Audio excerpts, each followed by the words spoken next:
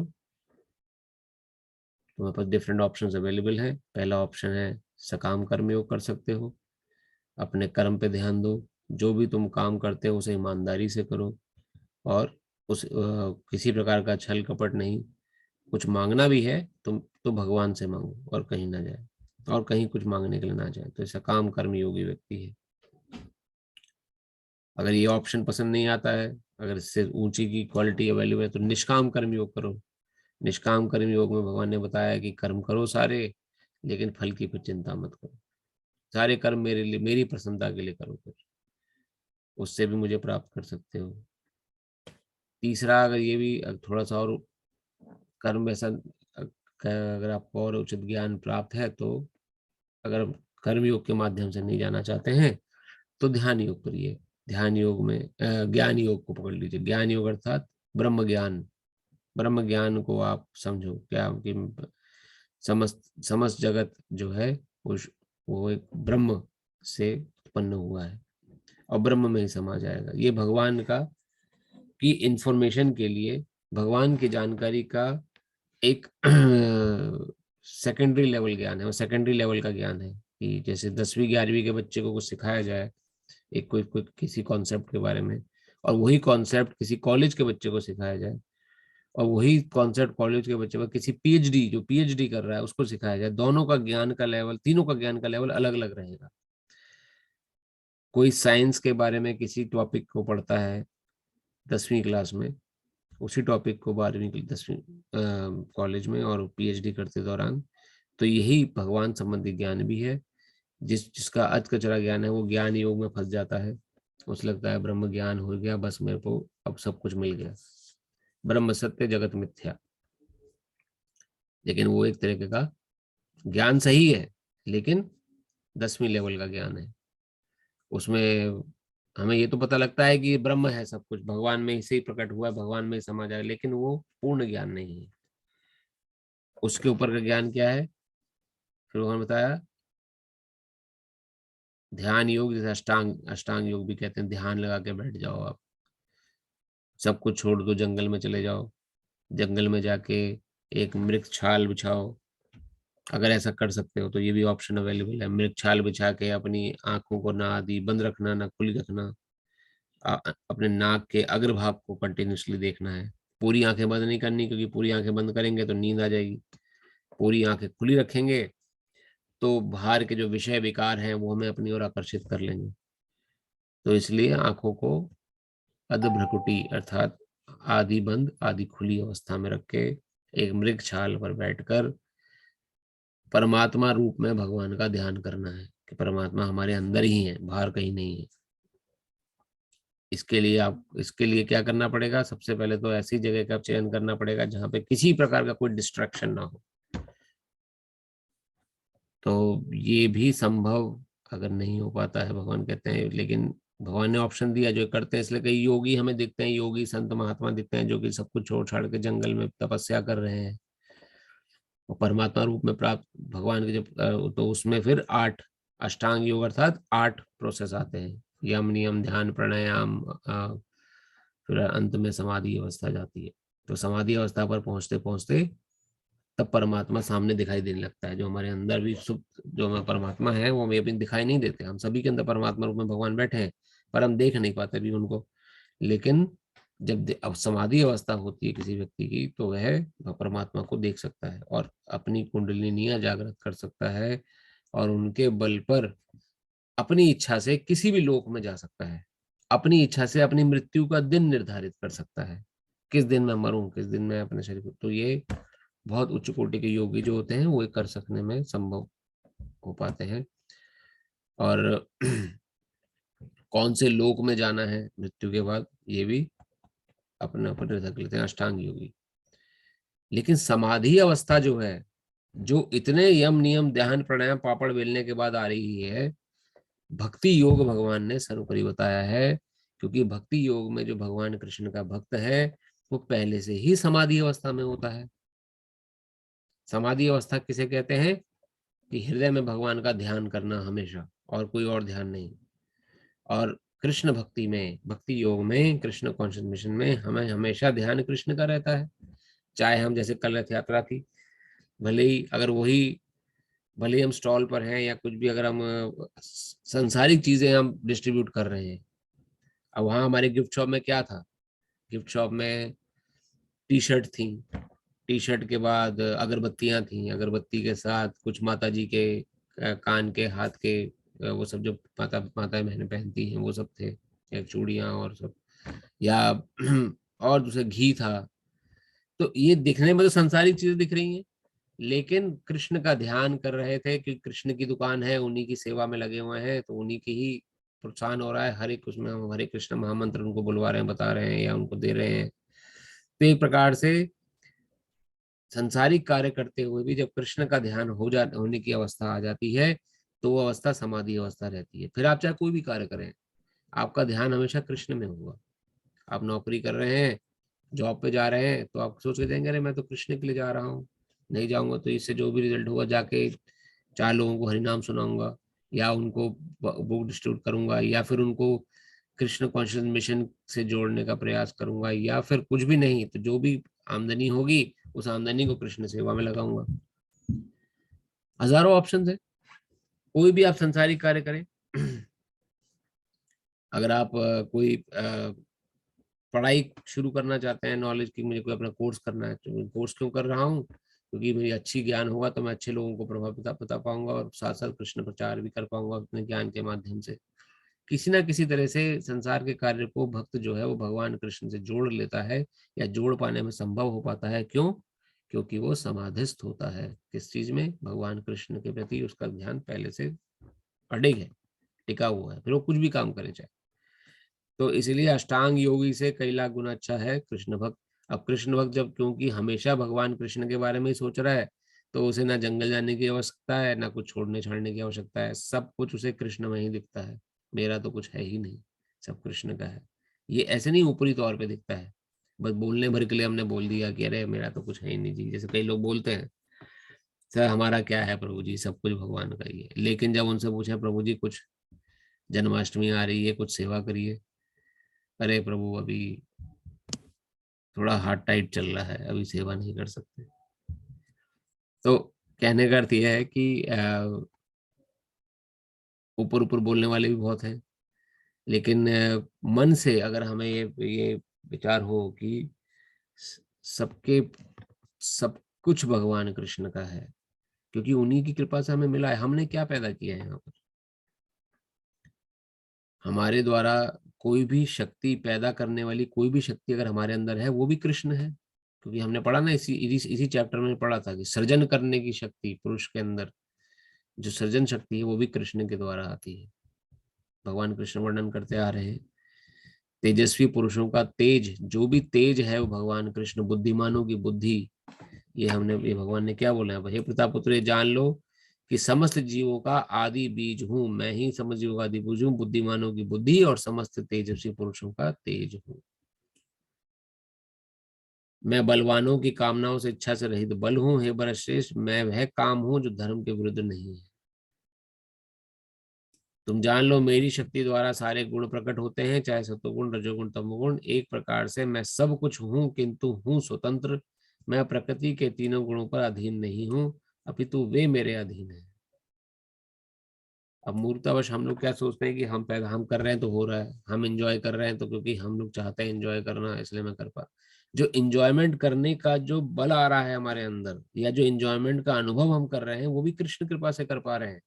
अगर शरीर में कोई रोग दोष होता है इस समय, तो कितना ही अच्छा वातावरण क्यों ना हो, कितना ही सब कुछ पैसा क्यों ना आ रहा हो, कितना ही धन धान्य से हमारे को संपदा क्यों ना हो, सब कुछ फैसिलिटी क्यों ना अवेलेबल हो, लेकिन एंजॉय नहीं कर पाएंगे। आज अगर हम एंजॉय भी कर पा रहे हैं किसी क्षण को, किसी मूवमेंट को अपने जीवन में, वो भी कृष्ण कृपा से ही कर पा रहे हैं। और नित्य प्रति कृष्ण भक्त जो होता है, क्योंकि समाधिस्थ है, भगवान कृष्ण के प्रति आश्रित है, वो हर समय हर पल भगवान कृष्ण को धन्यवाद देता है।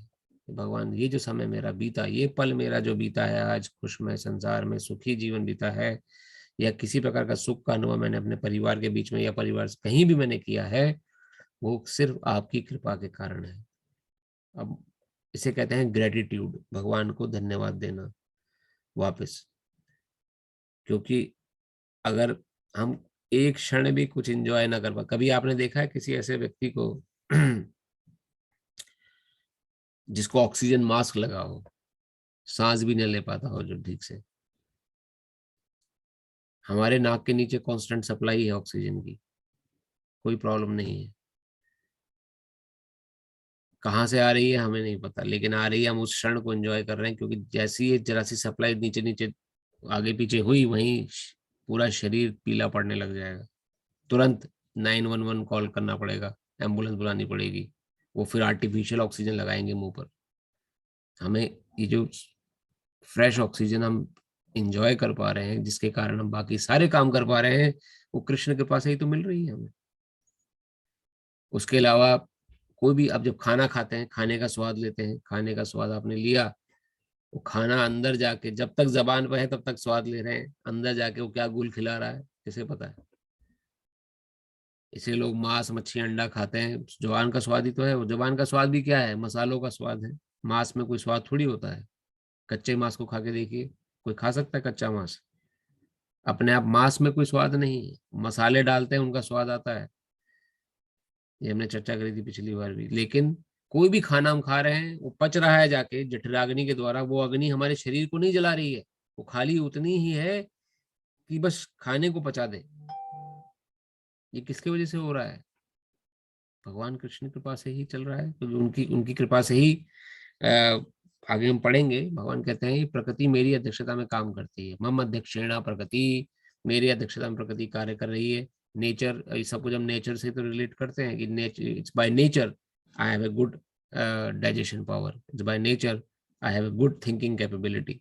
थॉट प्रोसेस आ रहे हैं हमारे दिमाग में, हम आइडियाज दे रहे हैं लोगों को। ये आइडियाज हम थोड़ी पैदा कर रहे हैं, या रोज रात को इंजेक्शन थोड़ी लगाते हैं अपने दिमाग में कि कल को मुझे बहुत अच्छा आइडिया आ जाएगा जिससे मैं पूरी दुनिया को बदल दूंगा, मेरी वाह वाह हो जाए। किसी भी तरह का कोई भी आइडिया मेरे दिमाग में एकदम से पैदा हो जाता है और वो आइडिया कई लोगों का उत्थान कर देता है, तो वो आइडिया दिया किसने? We are giving Nobel prizes to all the scientist. कितने साइंटिस्ट हैं जिन्होंने हमको उनको नोबेल प्राइज दे रहे हैं, जिन्होंने सैटेलाइट्स ऊपर भेजी।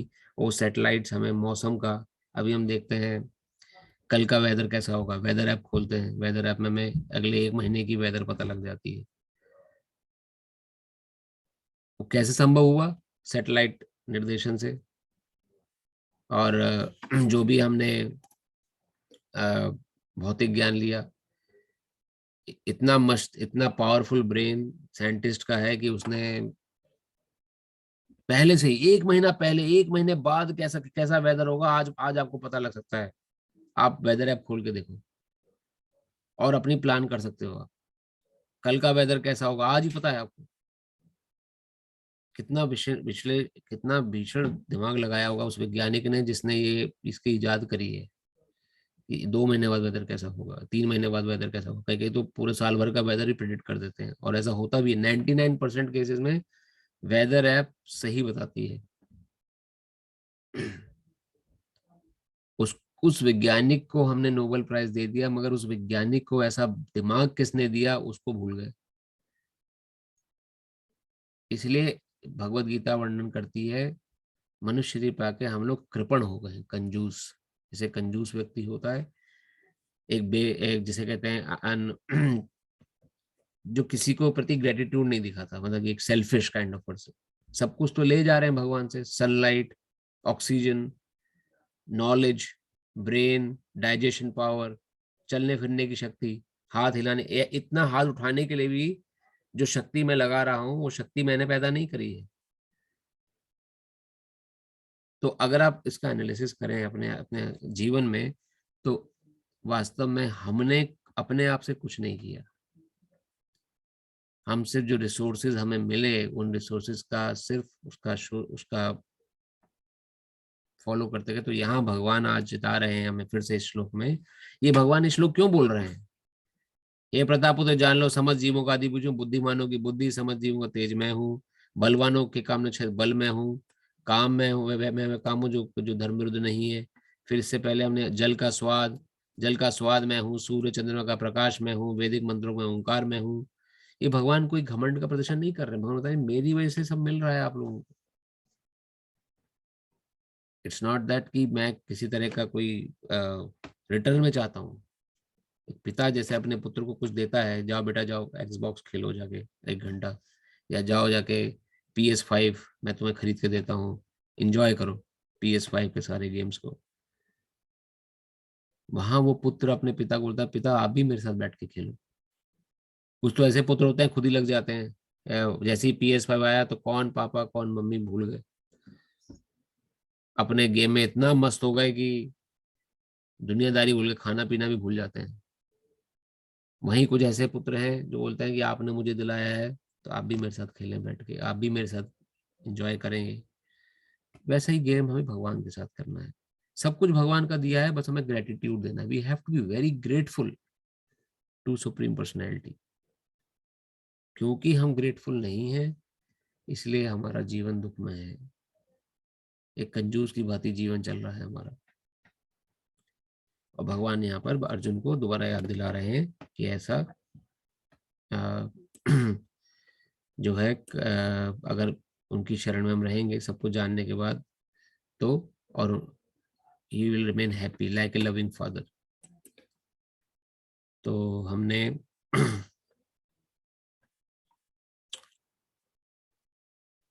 15वां और 16 16वां तक हम पढ़ चुके थे कि कौन से व्यक्ति इतना ज्ञान जानने के बाद भी भगवान की शरण नहीं जाएंगे।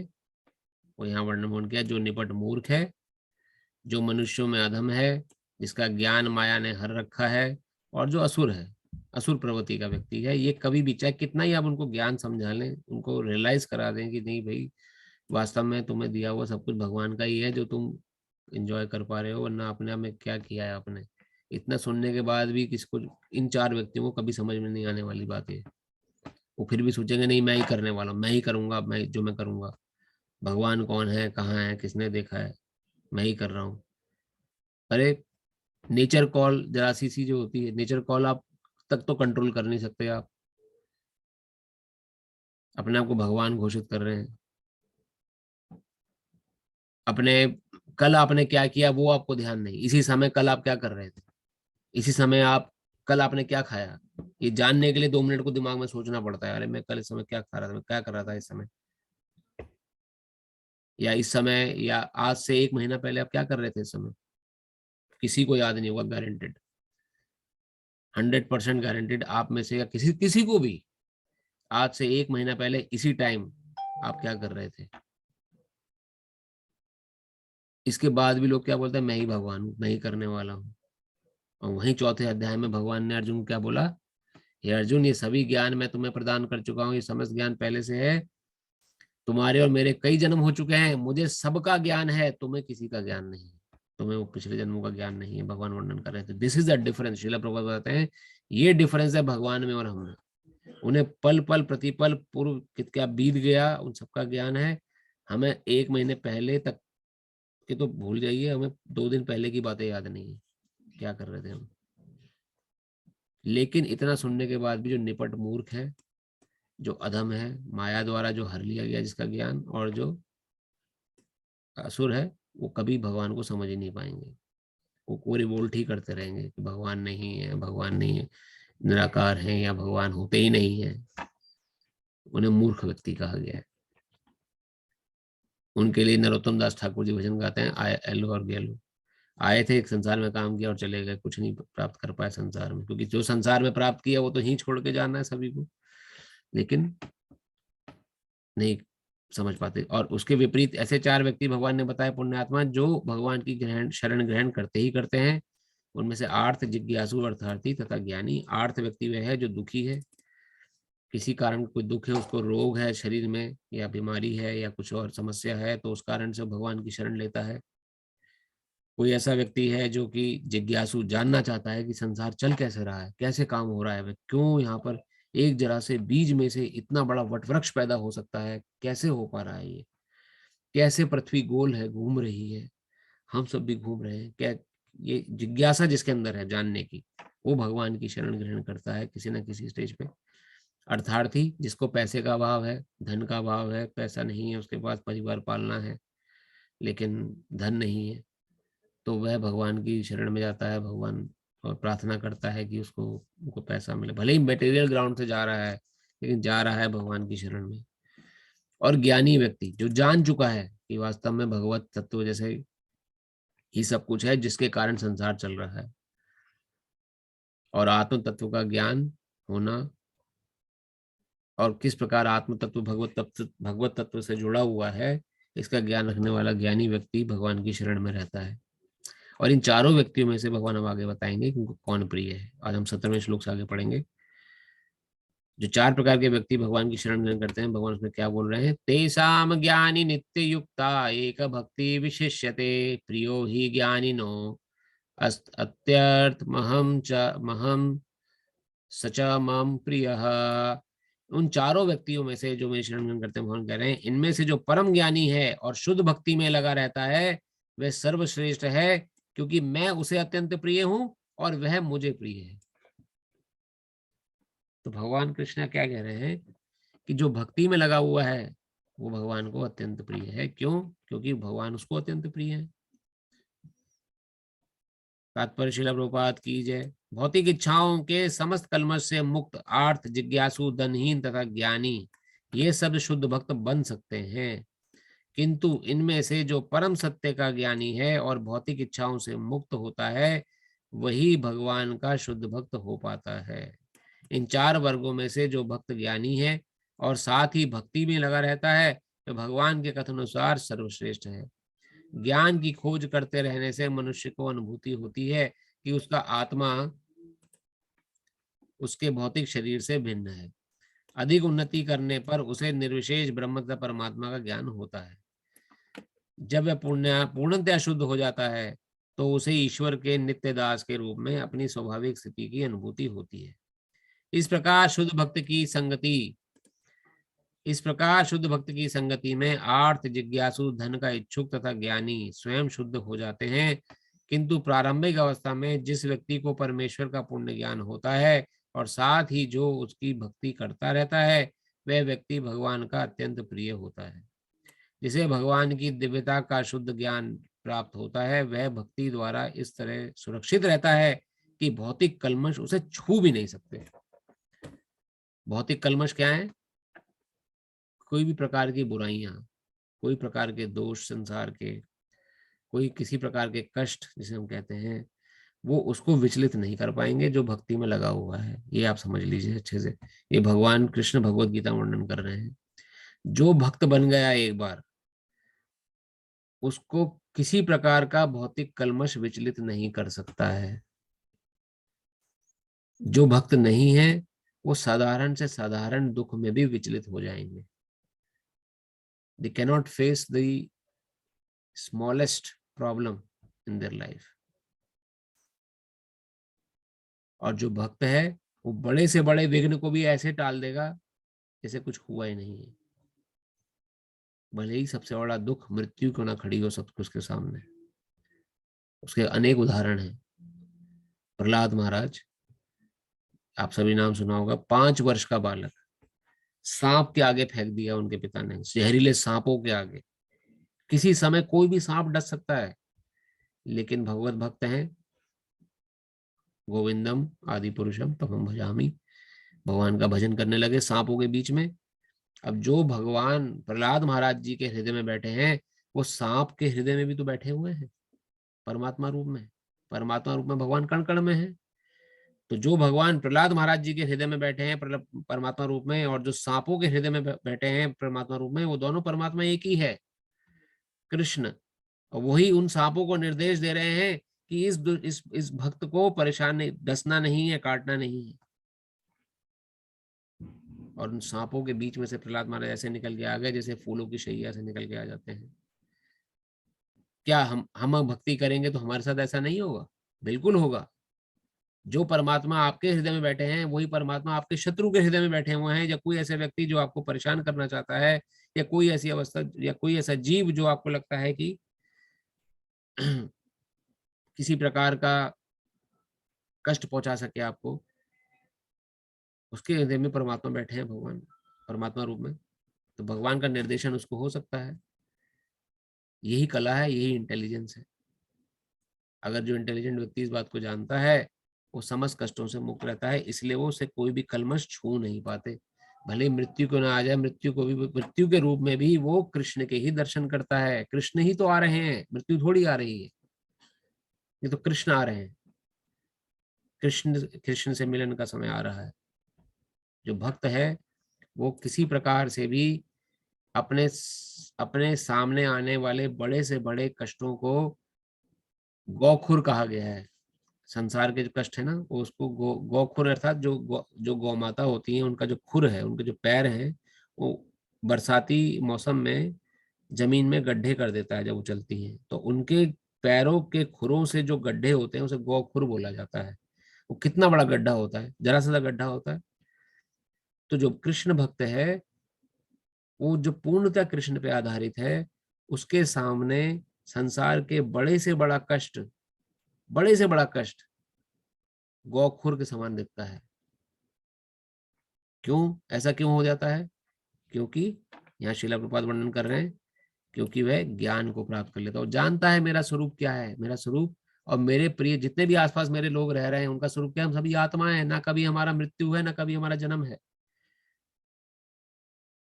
ये भी अगर शरीर भी से अगर कोई व्यक्ति नहीं है उपस्थित या कोई भी, तो उसको भी वो ये नहीं सोचता, ज्ञानी व्यक्ति सोचता है कि वो उसके मन में क्या आता है कि ये वास्तव में उस जीवात्मा ने एक नया शरीर धारण कर लिया है भगवत गीता के अनुसार। लेकिन हमारा मन क्या बोलता है? नहीं, अरे वो तो चलेगा, वो तो अब कोई नहीं है यहाँ पर और मैं भी एक दिन समाप्त हो जाऊंगा। और भगवान क्या कह रहे हैं? तुम्हारी कभी मृत्यु है ही नहीं, ना ना न जायते ना म्रियते ना न कदाचिन, ना तुम्हें पृथ्वी जला, ना तुम्हें अग्नि जला सकती है, ना तुम्हें वायु सुखा सकती है, ना तुम्हें कोई शस्त्र काट सकता है, ना तुम्हें पानी भिगो सकता है। ये भगवान कह रहे हैं। और मन क्या कह रहा है? नहीं मैं मर जाऊंगा एक दिन, नहीं मेरे जीवन समाप्त हो जाएगा एक दिन। और हमारी स्थिति क्या है? हम भगवान को छोड़ के अपने मन की सुन रहे हैं। मन हमें कहता है नहीं तुम्हें दुखी होना है, तुम्हें परेशान रहना है, तुम्हें चिंतित रहना है, तुम्हें आगे आने वाली परेशानियों से डर के रहना है। भगवान कह रहे हैं अर्जुना प्रति जाना ही मन भक्त्या ना प्रणश्यति। अर्जुन घोषणा कर दो मेरे भक्त का कोई बाल भी बांका नहीं कर सकता। दुख की तो बात दूर की है, भगवान बार बार कह रहे हैं यहाँ पर भगवद गीता वर्णन आ रहा है, ये भक्ति द्वारा सुरक्षित रहता। जिसने भगवान की दिव्यता को शुद्ध ज्ञान प्राप्त, उसे शुद्ध ज्ञान प्राप्त हो गया है, वे भक्ति द्वारा इस तरह सुरक्षित रहता है कि भौतिक कलमश उसे छू भी नहीं पाते। ये भगवत गीता बोल रही है। और हमारा मन क्या बोल रहा है? नहीं मेरी अवस्था तो बड़ी दयनीय है, मुझे तो दुख आए हुए हैं, मैं दुखी रहूंगा, मुझे परेशानी आएगी, मुझे बीमारी, मुझे अपने डर के रहना है, किसी से घबराते हुए जीवन व्यतीत करना है। और हम ज्ञान के अभाव में अपने मन की सुनने लगते हैं, भगवान की वाणी को भूल जाते हैं। यही दुखों का कारण है हमारे। जिसको भगवान पे विश्वास हो गया है कि भगवान जो कह रहे हैं, भगवान की सत्ता है, मन की सत्ता थोड़ी है। सत्ता जिसकी सत्ता होती है उसको सुनना है हमें। आप एक बार मन के विमुख जाके देखिए, कुछ नहीं होगा। मन कहता है डरो, मैं नहीं डरूंगा। क्यों डरूं मैं? क्यों डर के रहूं? क्यों चिंतित रहूं? मेरे पिता परमेश्वर पूर्ण स्वामी, समस्त लोगों के स्वामी हैं, अनंत कोटि ब्रह्मांड के नायक हैं, उनकी शरण में हूं। मैं क्यों डर के जीवन जीऊं? मैं क्यों विचलित रहूं? मैं क्यों कंफ्यूज माइंड से अपना जीवन जीऊं? मैं क्यों नहीं अपने दिमाग को खोल के पूर्ण रूप से स्वतंत्र भाव से क्यों नहीं रह सकता? क्यों मेरे अंदर ये व्यर्थ की शंकाएं हैं? क्यों? क्योंकि मन की सुन रहे हैं। जिसकी सत्ता नहीं है, जिसकी पावर नहीं है, उसका हम सुन रहे हैं। जिसकी पावर है उसको हमने भूल दिया है। तो ये मूर्ख व्यक्ति की निशानी है। इसलिए जो मूढ़ है, भगवान ने क्या बोला? 4 प्रकार के व्यक्ति कभी भगवान की शरण ग्रहण नहीं करेंगे। जो निपट मूर्ख है, पहला ही व्यक्ति भगवान ने क्या बोला 15वें श्लोक में? जो निपट मूर्ख है किसी समय कभी भी भगवान की शरण नहीं आने वाला हो। क्यों? क्योंकि उसको समझ ही नहीं आएगा क्या चल रहा है। मन में जो आ रहा है वही सत्य बैठा हुआ है उसके मन में। भगवान कौन है क्या है कुछ समझ नहीं आने वाला। दूसरा व्यक्ति माया प्रद ज्ञानी, जिसका ज्ञान माया ने हर लिया है, उसे कभी समझ नहीं आएगा। जो सोचता है कि बस यही संसार है, जो कुछ है इसमें, जब तक मैं जी रहा हूं तब तक मेरा जीवन है, जब मेरा शरीर छूटेगा तो सब कुछ समाप्त। जो ये सोच के जी रहा है कि मेरा शरीर छूट गया सब कुछ समाप्त, तो वो तो दुखी रहने वाला है, फिर सुखी थोड़ी रहेगा। क्योंकि ना हम कभी ऐसी अवस्था, भगवान ने क्या बोला भगवत गीता में कि अर्जुन ऐसा कभी नहीं हुआ जब तुम ना रहे हो, और ऐसा कभी नहीं हुआ जब मैं ना रहा हूं। हम दोनों रहे हैं संसार में, शरीर अलग अलग थे बस, लेकिन संसार में तुम भी थे मैं भी था। मुझे सब जन्मों का ज्ञान है, तुम्हें ज्ञान नहीं है, इतना अंतर है। लेकिन माया द्वारा, हमारे मन के द्वारा हम सोचते हैं कि बस जब तक जीवित हैं तब तक जीवन है, उसके बाद सब कुछ समाप्त, फिर हम पता नहीं कहाँ होंगे, किस अंधकार में भटक रहे होंगे पता नहीं। ये अज्ञानता की निशानी है। वो कभी भगवान की शरण ग्रहण नहीं करेगा जो इस विचारधारा से जीवन जी रहा है। पहला हो गया निपट मूर्ख, दूसरा हो गया माया प्रज्ञानी, तीसरा है जो असुरी प्रवृत्ति का व्यक्ति है, टेररिस्ट काइंड को माइंड के लोग हैं, जिनको दूसरों को दुख देने में मारने में अच्छा लगता है, वो कभी भगवान की शरण ग्रहण नहीं करेंगे। और चौथा प्रकार का व्यक्ति था नराधम, जो नरों में अधम है, नरों में एकदम निकृष्ट श्रेणी का, जो कि जीता ही इसलिए कि दूसरों को कष्ट मिले, ना उसे परिवार से लेना देना है, ना उसे किसी समाज के से लेना देना है। तो उसमें से, और इनमें से भगवान क्या बता रहे हैं, वह व्यक्ति उनको सब चार प्रकार के व्यक्ति उनको प्रिय हैं, आर्त, अर्थार्थी, ज्ञानी तथा जिज्ञासु। उनमें से भी ज्ञानी उनको सबसे ज्यादा प्रिय क्यों है? क्योंकि वो समझ चुका है कि भगवान की शरण मुझे रहना है, मुझे मन की शरण में नहीं रहना। जब कभी हमें डर लगे तो मन की शरण में नहीं जाना। मैं भगवान ने क्या बोला, मैं मेरी शरण में कोई है तो उसे किसी प्रकार का कोई नाश नहीं होगा, इस पे विश्वास रखिए। भगवत गीता हमें वो विश्वास रखना सिखा रही है। अगर जब तक हम उस विश्वास पे कायम नहीं होंगे तब तक मन हमें नचाता रहेगा और हम नाचते रहेंगे। इसलिए भगवान पे विश्वास बढ़ाना है और मन पे विश्वास घटाना है। 18वें श्लोक में भगवान कहते हैं, उदारः सर्व एवैते ज्ञानी त्वात्मैव मे मतम् आस्थितः स हि युक्तात्मा मामेवानुत्तमा गतिम। निसंदेह ये सब उदार चेता व्यक्ति हैं। कौन? जो कि इसको भगवान ने वर्णन किया, जो उनकी शरण ग्रहण करते हैं, आर्थ, अर्थार्थी, ज्ञानी और जिज्ञासु। ये चारों प्रकार के व्यक्ति जो भगवान की शरण ग्रहण करते हैं, ये उदार चेता व्यक्ति हैं। किंतु जो मेरे ज्ञान को प्राप्त है, जो समझ चुका है भगवान के ज्ञान को, जो भगवान के ज्ञान को साइंटिफिकली समझ चुका है, ऑर्थोडॉक्सिकली नहीं, थोपने वाला ज्ञान नहीं कि आप भगवान कृष्ण को मानो जी, आप भगवान हो भगवान हो। क्यों माने? क्यों भगवान है? वो जो समझ चुका है कि भगवान कृष्ण भगवान है, तो क्यों भगवान है, इस ज्ञान को भगवान बोल रहे हैं। जो समझ चुका है उसे मैं अपने ही समान मानता हूं, भगवान कृष्ण कह रहे हैं यहाँ पर। वह मेरी दिव्य सेवा में तत्पर रहकर मुझ सर्वोच्च उद्देश्य को निश्चित रूप से प्राप्त कर लेता है। अब हमें विश्वास नहीं होगा इस बात पर किसी भी ऐसे निपट मूर्ख व्यक्ति को, या जो जिसका ज्ञान माया ने हर लिया है, या जो नराधम है और जो माया पर ज्ञानी है, उसको इन बातों पर विश्वास नहीं होगा कि वो भगवान को कौन प्राप्त कर सकता है। भगवान दिखते तो है नहीं, वो मन की सुनेगा। लेकिन जो कृष्ण भक्त है वो भगवान की इस वाणी को अपने हृदय में स्वर्ण अक्षरों से गोद देगा कि भगवान ने कहा है कि मेरी शरण में रह के जो मेरा भजन निरंतर करता है वह मुझे प्राप्त कर लेगा, तो जरूर कर लेगा, इसमें कोई दो राय नहीं है। क्योंकि ये भगवान की वाणी है, ये किसी पुरुष ने, किसी स्त्री ने, किसी मनुष्य ने नहीं लिखा है। ये साक्षात जो श्लोक हम पढ़ रहे हैं आज से 5000 साल पहले भगवान कृष्ण स्वयं, अनंत कोटि ब्रह्मांड के नायक कृष्ण ने अर्जुन को बोल रहे हैं। और वो क्या बोल रहे हैं कि निसंदेह ये उदार चेता व्यक्ति, किंतु जो मेरे ज्ञान को प्राप्त है, जिसने भगवान के ज्ञान को समझ लिया है। कौन सा ज्ञान? ये भगवत गीता का ज्ञान। जिसने इस ज्ञान को समझ लिया है उसे मैं अपने ही समान मानता हूं, भगवान कह रहे हैं। वह मेरी दिव्य सेवा में तत्पर रहकर मुझे सर्वोच्च उद्देश्य को निश्चित रूप से प्राप्त कर लेता है। निश्चित रूप से भगवान कह रहे हैं, कोई दो राय नहीं, कोई संशय मत रखिए मन में। लेकिन जब तक मनोधर्मी हम रहेंगे तब तक संशय बना रहेगा। तात्पर्य श्रील प्रभुपाद समझाते हैं, ऐसा नहीं है कि जो कम ज्ञानी भक्ति है वह भगवान को प्रिय नहीं है। भगवान कहते हैं सभी उदार चेता हैं, क्योंकि चाहे जो भी भगवान के पास किसी भी उद्देश्य से आए वह महात्मा कहलाता है। जो भक्त भक्ति के बदले कुछ लाभ चाहते हैं उन्हें भगवान स्वीकार करते हैं, क्योंकि इससे स्नेह का विनिमय होता है।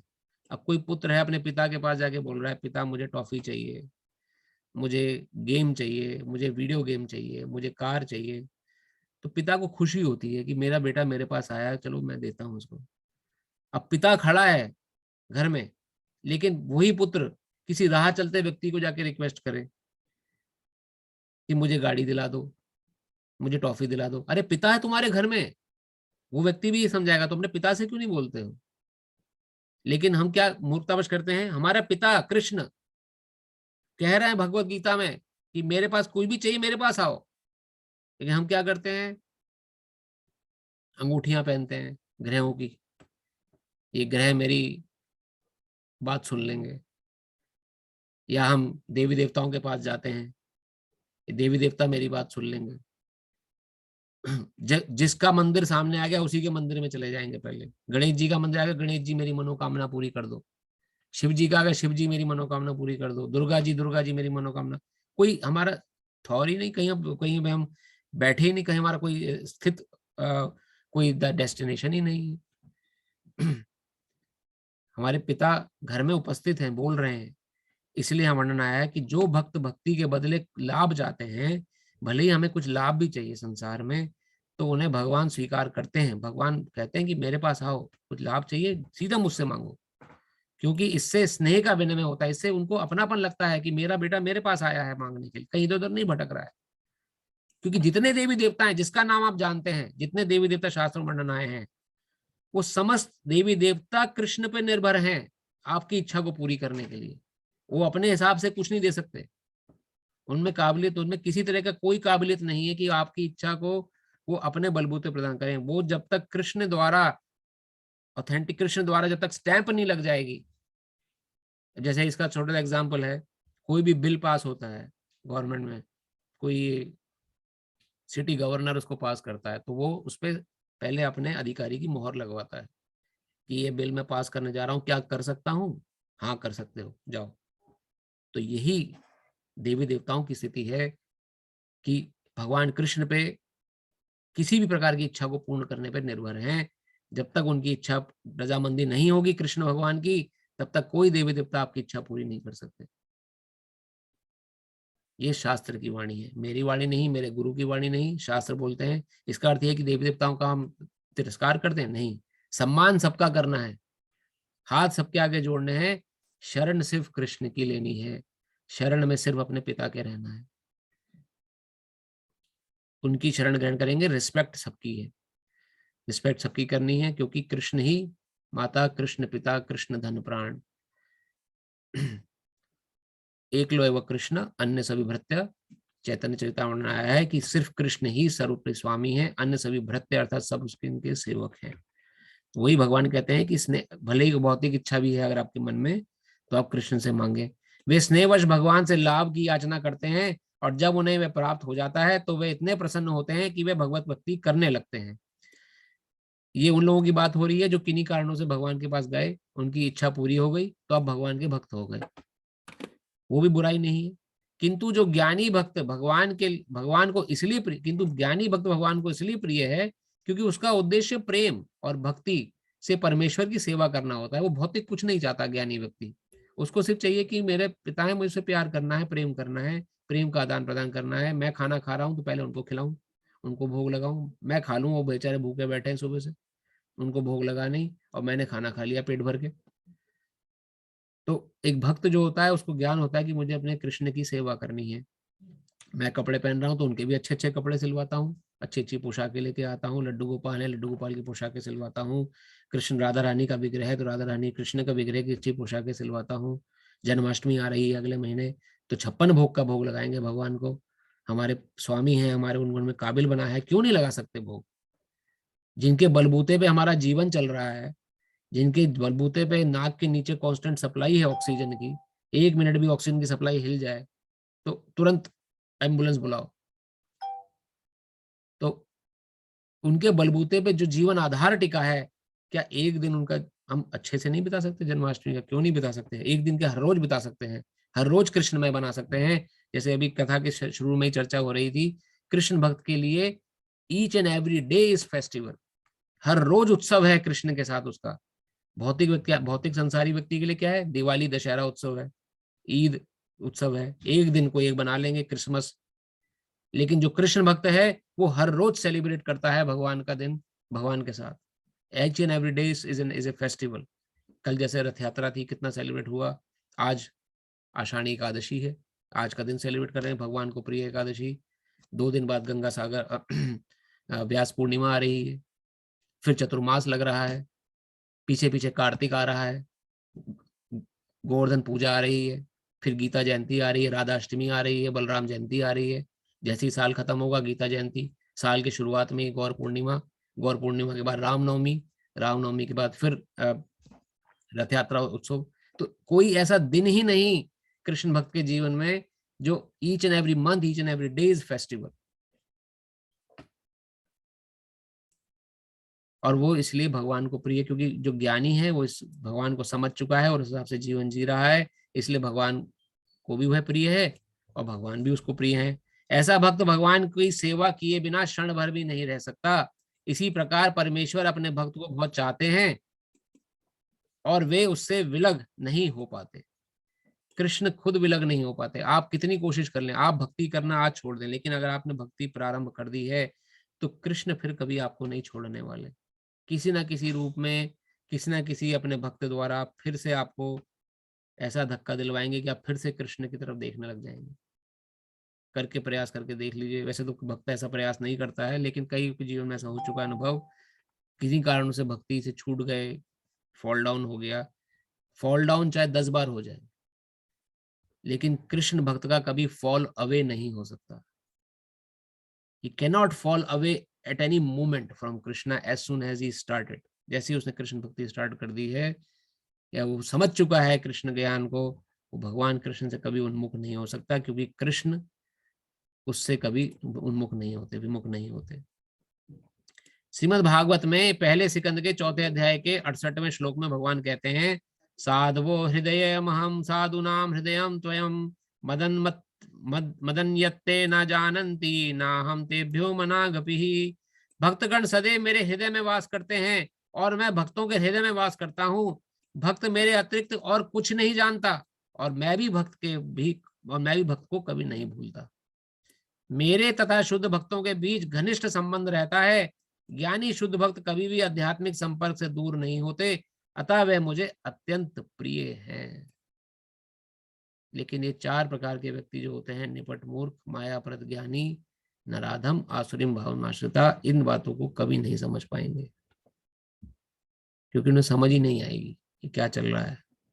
ये कौन समझ सकता है? जो ज्ञानी व्यक्ति है, जो श्रद्धा रख के आगे बढ़ा, जिसने भजन क्रिया किया, साधु संग किया, कथा श्रवण किया, अनर्थ निवृत्तियां हुई। जब निष्ठा स्टेज पे पहुंचा तो उसके मन में और अपने आप ये विश्वास दृढ़ हो जाएगा कि कृष्ण है। दिखी तो नहीं रहे, लेकिन है।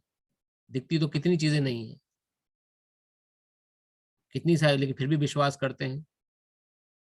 जब ट्रेन में सफर करते हैं तो ड्राइवर नहीं दिखता हमें, लेकिन विश्वास है कि ड्राइवर बैठा हुआ है, ट्रेन चला रहा है।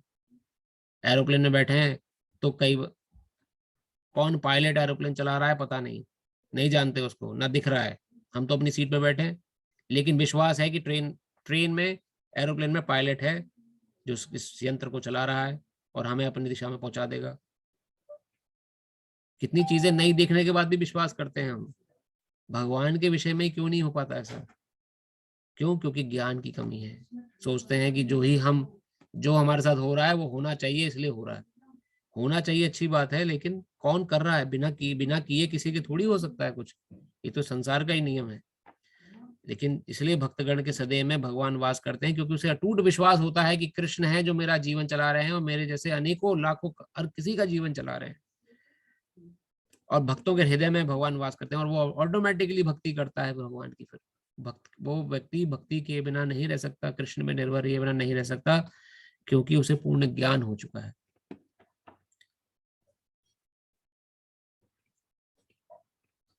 एक श्लोक और लेके फिर हम विराम देंगे। हालांकि हमारा उद्देश्य था आज 10-15 पे विराम देने का, 15 मिनट क्वेश्चन आंसर का, लेकिन आज हमारा जो शीर्षक है, ये मेरा उद्देश्य था कि 20 श्लोक तक आज हम खत्म कर देंगे, लेकिन 20 हम ले नहीं पाएंगे क्योंकि लंबा है थोड़ा श्लोक, 20वां भी श्लोक तो लंबा है। तो एक और लेते हैं, फिर आपके मन में कोई प्रश्न हो तो हम प्रश्न उत्तर कर सकते हैं। ये बहुत ही इंपॉर्टेंट श्लोक है, इसलिए लेना बहुत जरूरी है। इसका जो सुनते आ रहे हैं, जो टॉपिक हम सुनते आ रहे हैं, बहुनाम जन्मनाम अन्ते ज्ञानवान माम प्रपद्यते वासुदेवः सर्वमिति स महात्मा सुदुर्लभः। अनेक जन्म जन्मांतर के बाद जिसे सचमुच ज्ञान होता है, वह मुझको समस्त कारणों का कारण जानकर मेरी शरण में आता है। ऐसा महात्मा अत्यंत दुर्लभ होता है। It's not easy to become that mahatma. किनको भगवान महात्मा कह रहे हैं? पहली बात तो ये देखे जानने वाली है, उसको भगवान महात्मा कह रहे हैं जो समस्त कारणों का कारण किसे जानता है? कृष्ण को जान के कृष्ण की शरण में आता है, वो महात्मा है।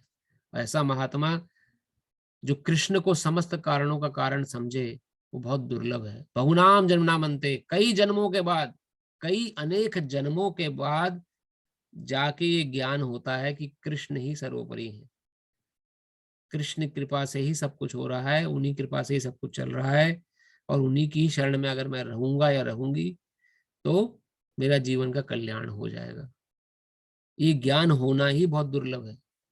आप लोग जो कथा में नियमित रूप से आ रहे हैं, ये समझिए कि उन हजारों करोड़ों छटे हुए लोगों में से हैं जिनको भगवान महात्मा नहीं बोल रहे।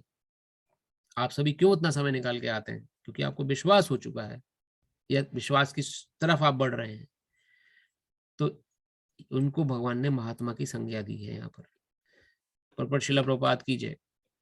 भक्ति या दिव्य अनुष्ठानों को करता हुआ जीव अनेक जन्मों के पश्चात इस दिव्य ज्ञान को प्राप्त कर सकता है कि आत्म साक्षात्कार का चरम लक्ष्य श्री भगवान है। अपने आप को ये जानना कि मैं आत्मा हूं, ये हम क्यों जान रहे हैं? इसका गोल क्या है? ये जानना कि भगवान कौन है। भगवान कौन है ये हमारा अल्टीमेट गोल है। लेकिन भगवान को हम तब तक नहीं जान सकते जब तक हम अपने स्वयं को न जाने। जब तक स्वयं को हम शरीर समझे बैठे हुए हैं और शरीर में आने वाली दुखों से ही घिरे हुए हैं, तब तक भगवान का टॉपिक हमारे लिए ऐसा रहेगा जैसे बोरियत के विषय है। अरे छोड़ो यार, हमारे जीवन में पहले से ही इतने कष्ट हैं, इतने जीवन में परेशानी, भगवान का चर्चा लेके बैठ गए आप। कौन देखना दिखना जो ना दिखता ना कुछ है। ऐसा कौन व्यक्ति बोलता है जो अपने को शरीर समझे बैठा है, जो सोचता है कि शरीर बस यही समाधान है, यही परेशानी है और इससे से मुझे जूझना है, झेलना है अपने आप। मैं कर लूंगा तो हो जाएगी परेशानी ठीक, नहीं तो नहीं होने वाली। तो ऐसे व्यक्ति को भगवान नहीं समझ, वो भगवान को नहीं समझ पाएगा।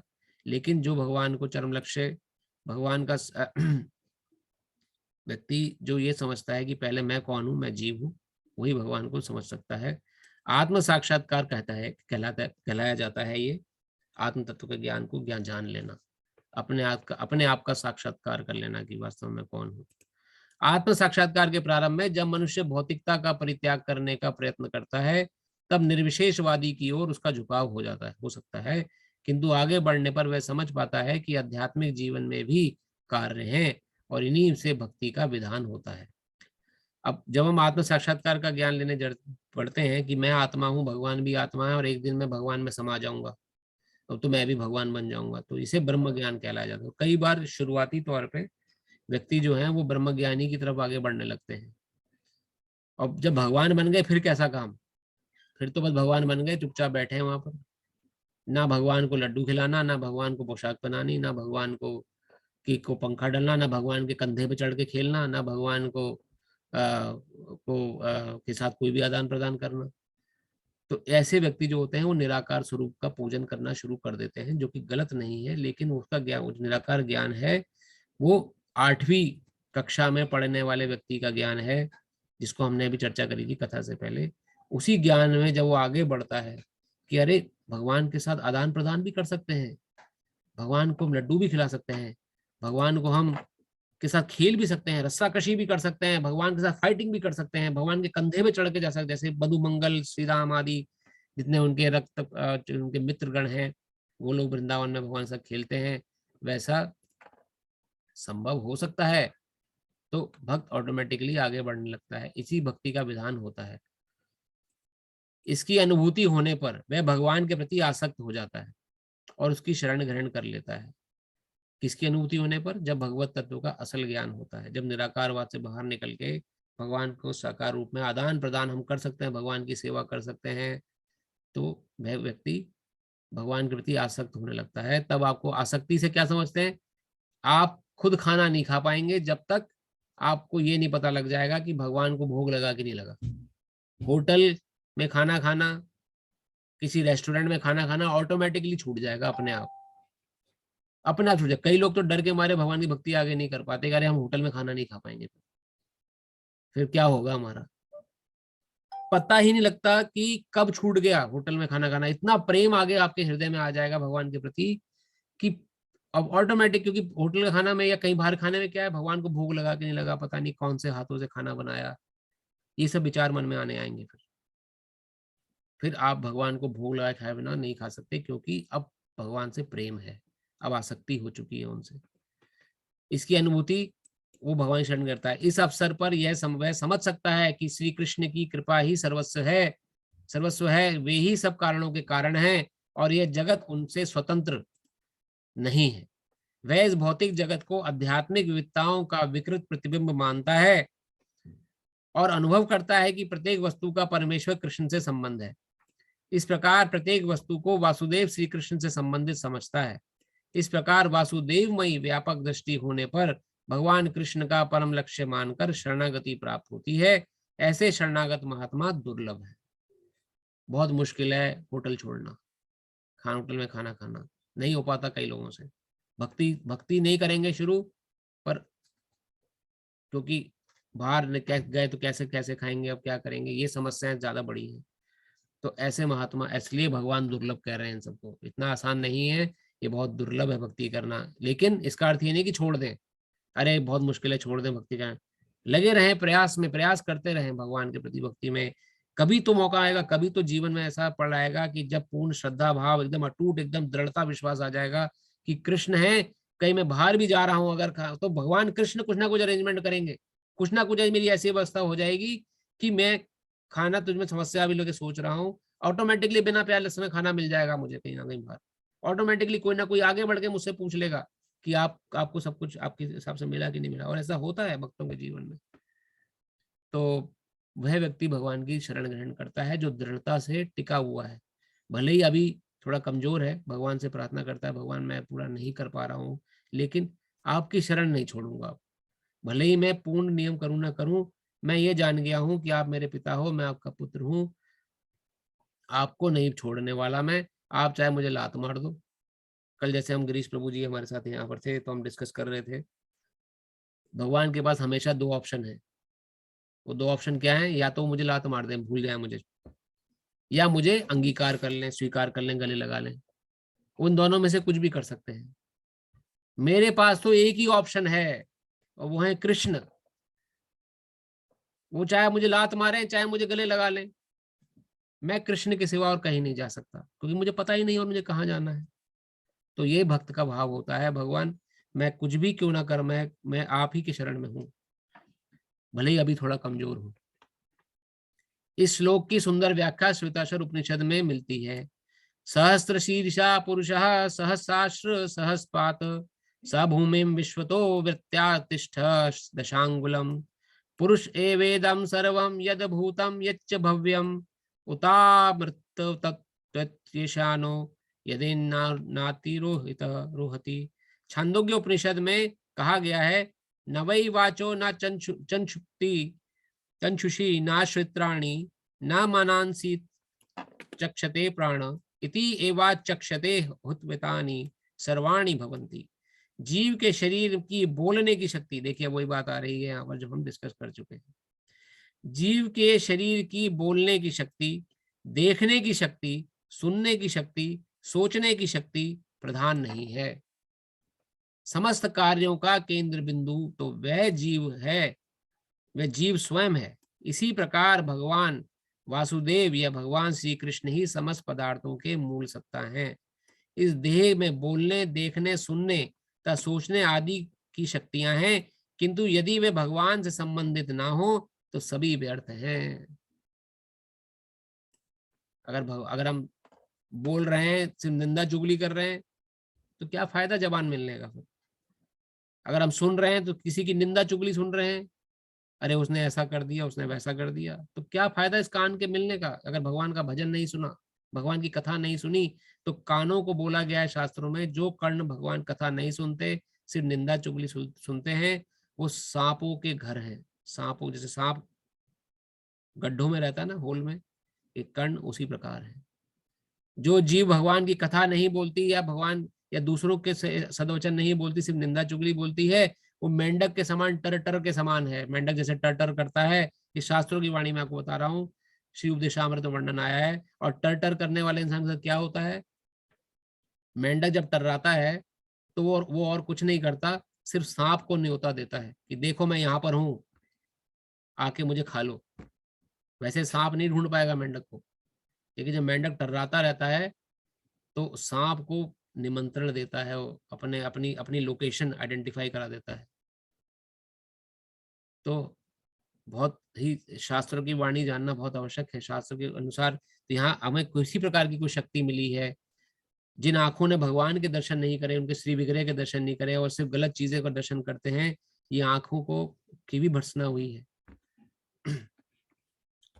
तो वर्णन यहाँ मिल रहा है कि इससे देह में बोलने, सुनने तथा सोचने आदि शक्तियां हैं, किंतु यदि वे भगवान से संबंधित ना हो तो सभी व्यर्थ हैं। वासुदेव सर्वव्यापी और प्रत्येक वस्तु वासुदेव है। अतः भक्त पूर्ण ज्ञान में रहकर शरण ग्रहण करता है। तुलनार्थ भगवद गीता में इसका वर्णन आया है। तो जो भक्त है और ज्ञानी, वो पहले तो ज्ञानी है और भगवान की पूर्ण शरण में है। उसे किसी प्रकार का कोई संदेह नहीं है मन में कि कृष्ण कृपा से जीवन चल रहा है। उन्हीं की कृपा को निरंतर गाता रहता है, निरंतर उनको धन्यवाद देता रहता है, इसलिए निश्चिंत रहता है, निडर रहता है। कोई उसके मन में भय, शोक, संताप, कुछ उसके जीवन में घटना घटी, उसका कोई दुख, क्योंकि हर कुछ वो कृष्ण संबंधी समझता है। इन्हीं शब्दों के साथ आज कथा को हम ही विराम देते हैं। उद्देश्य था हमारा 15 मिनट पहले खत्म करने का, लेकिन क्योंकि ये सब श्लोक आपस में जुड़े हैं इसलिए थोड़ा समय ऊपर लग जाता है। लेकिन अभी भी उद्देश्य वही है कि हम 10-15 तक खत्म करें और 15-20 मिनट प्रश्न उत्तर लेंगे। अभी आपके मन में कोई प्रश्न हो तो हम 10-1 मिनट प्रश्न ले सकते हैं, आज की कथा से रिलेटेड या आज से अलग कोई अगर मन में प्रश्न हो आपके।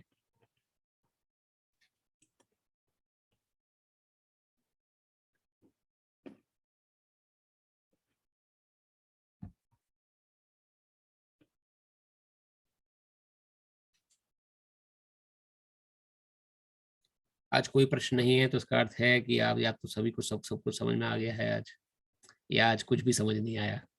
फिर मैं ऐसा तो नहीं हुआ ना कि कुछ समझ नहीं आया, सब कुछ तो समझ में आया होगा।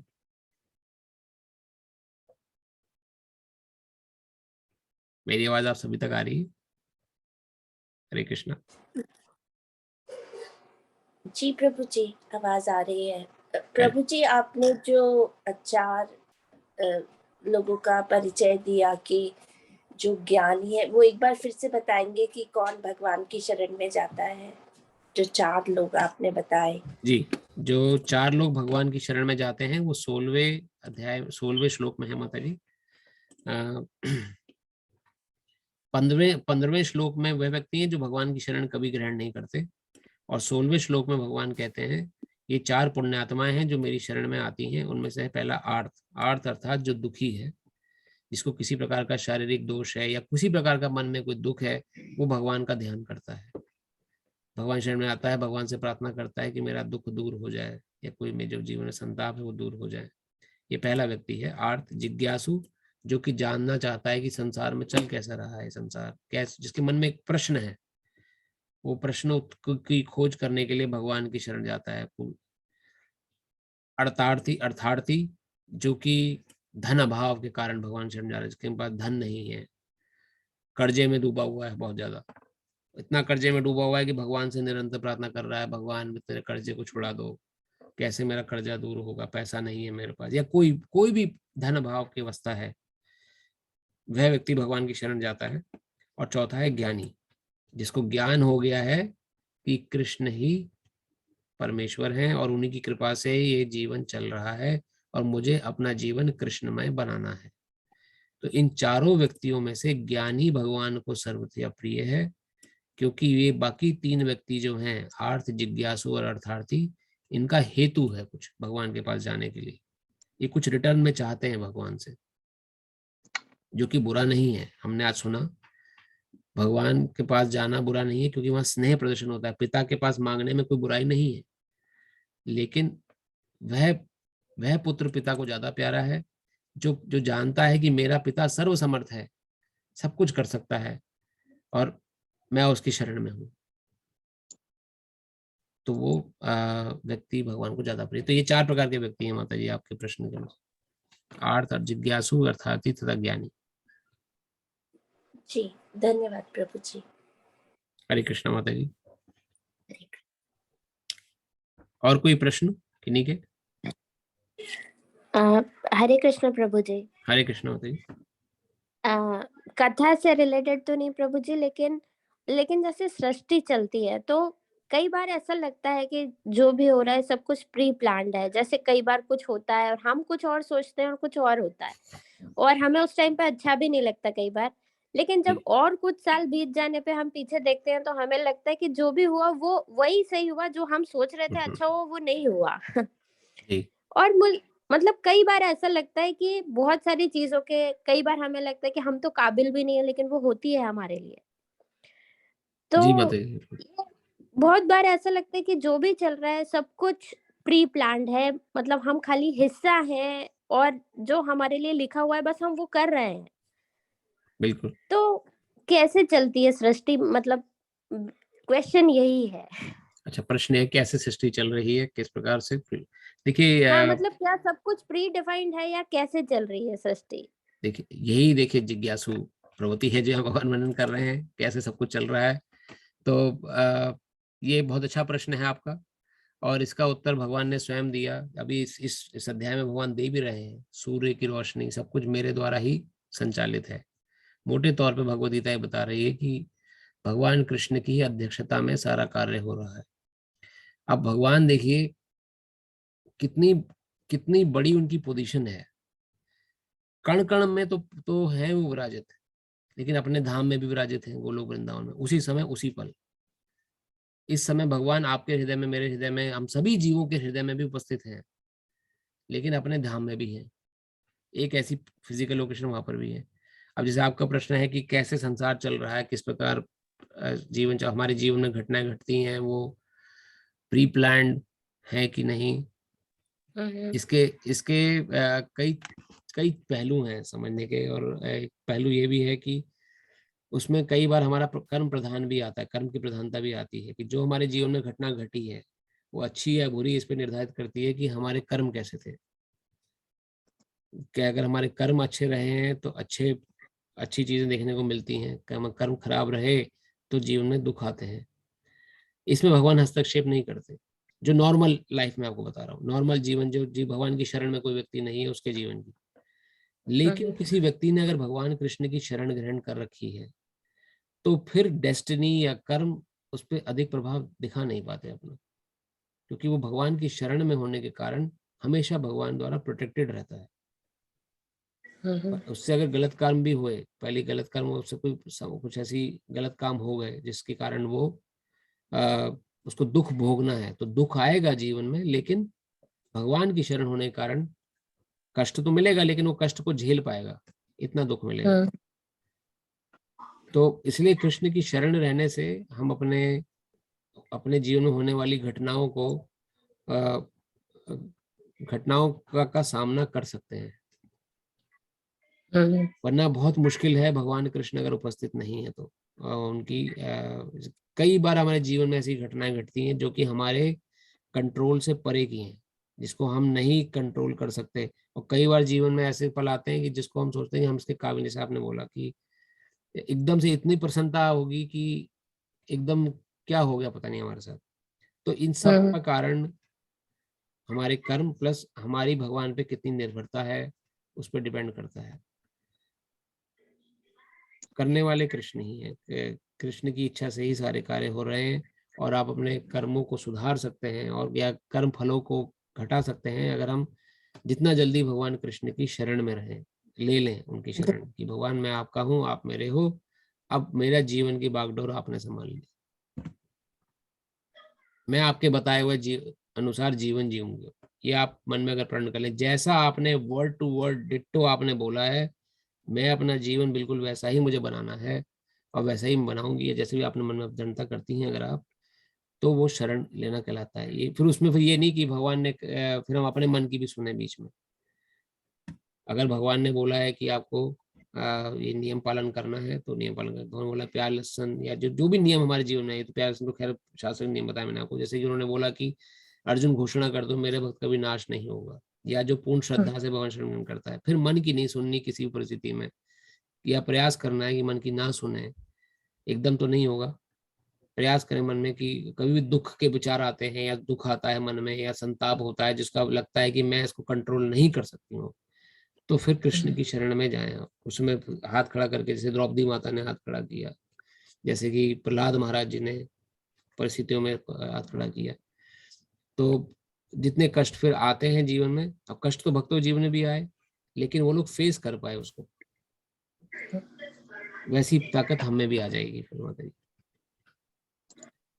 जी प्रभु जी, और बहुत बहुत धन्यवाद प्रभु जी कि आप हर हफ्ते और करीब 2 साल हो गए हैं अब हमको सबको सुनते सुनते और आपको कथा कहते कहते, तो मतलब ये बहुत ही अच्छा है। जैसे पहले ये होता था कि जो मन में बहुत सारे डर होते थे, अभी वो डर ऑलमोस्ट सब कुछ निकल गए हैं। मतलब पहले सांसारिक चीज, बहुत सारी चीजों के डर लगते हैं। जैसे कि छोटे बच्चों के जो माँ बाप होते हैं उनको कई बार ये लगता है कि अगर कल को हम न रहे तो हमारे बच्चों का क्या होगा।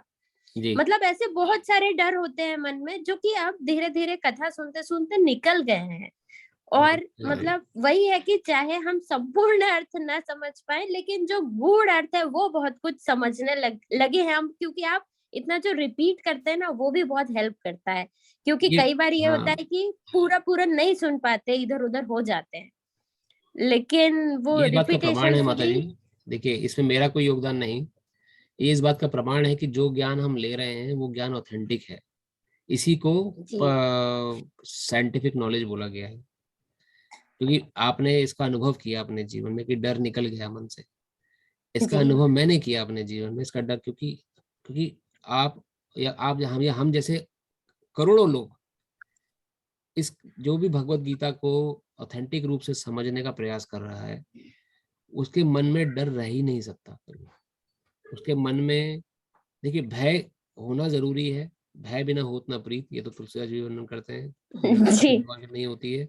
लेकिन क्या गलत है?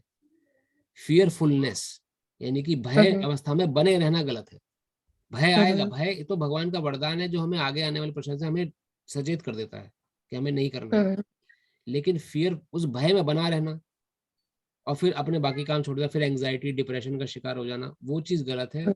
उस चीज से लड़ने की शक्ति भगवत गीता हमें देती है, और इस सारा श्रेय भगवत गीता का और हमारे गुरु महाराज जी का है कि अगर आपके जीवन में ऐसा अनुभव हो रहा है, मेरा अपना कोई ऐसा योगदान नहीं, क्योंकि ऐसे कई कई ऐसे जीवन सुधर चुके हैं या सुधर रहे हैं जिनके मन में किसी प्रकार का संशय है या कुछ डर है।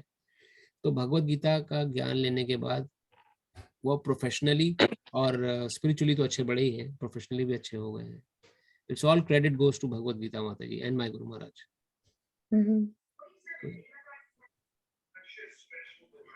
धन्यवाद प्रभु जी। Hare Krishna. Thank you mata ji for sharing your realisation. ये रियलाइजेशन बहुत इंपॉर्टेंट है हमें मिलनी, क्योंकि हम उससे हमें उत्साह मिलता है कि हम जो कर रहे हैं, जिस प्रोसेस में आगे बढ़ रहे हैं, वो एक सही प्रोसेस है। Thank you very much. Hare Krishna प्रभु जी। हरे कृष्णा। प्रभु जी आप कह रहे थे, माता जी ने सही कहा, मतलब हम सब सीख रहे हैं, लेकिन जो आपका डेडिकेशन है मतलब 2 साल तक लगातार, मतलब क्योंकि हर आदमी के जीवन में काम भी आते हैं, परेशानियां भी आती है, लेकिन आपकी अवेलेबिलिटी रही। और मैं तो अपने बाय हार्ट में कहूंगा कि मैं क्वेश्चन भी ज्यादा पूछता हूँ, तो मेरे तो बहुत से डाउट क्लियर हुए, और ये इसमें आपका ही योगदान है कि मतलब 2 साल तक बहुत बहुत बहुत टफ है मतलब करना, कि मतलब डेली वो कनेक्ट होना, तो उसके लिए धन्यवाद प्रभु जी। थैंक यू प्रभु जी। इसमें आप सभी का भी योगदान है, क्योंकि खाली वक्ता क्या बोलेगा जब श्रोता नहीं सुनेंगे। श्रोताओं के उत्साह से, जैसे आप लोगों का उत्साह है, वक्ता को सामर्थ्य मिलता है, बल मिलता है, और बाकी सब उसके गुरु का आशीर्वाद होता है। अगर आप जीवन में समझ पा रहे हैं इसको, तो मुझे इस बात की खुशी है कि जीवन में आपको समझ में आ रही हैं बातें। इससे मैं भी सीख रहा हूँ साथ साथ, कई बातें तो मुझे भी नहीं कथा के दौरान ही समझ में आती हैं। लेकिन ये है कि आप सभी का उत्साह भी इसमें पूर्ण योगदान देता है कि आप हर हफ्ते आप सभी जो समय निकाल के आते हैं इतना बिजी स्केड्यूल होने के बाद, तो it's all credit also goes to that also, and it proves that we are authentic, we are on the authentic मार्ग। मतलब ऐसा नहीं है कि कुछ कोई ज्ञान बखाया जा रहा है यहाँ पर, या किसी को कुछ जताने के प्रयास हो रहा है। जो whatever I know, I am sharing, और उससे आपका कल्याण हो रहा है। I am very happy with that. Thank you very much Prabhu for sharing that.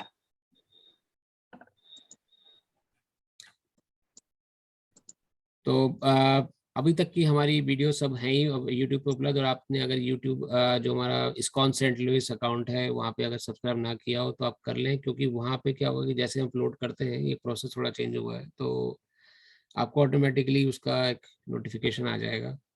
आगे पीछे मुझसे थोड़ा हो जाता है कि वीडियो अपलोड करने में, तो वो आपको नोटिफिकेशन पहुंच जाएगी इस टाइम समय पर। और जन्माष्टमी आ रही है अगले महीने, तो अपना उत्साह बनाए रखें।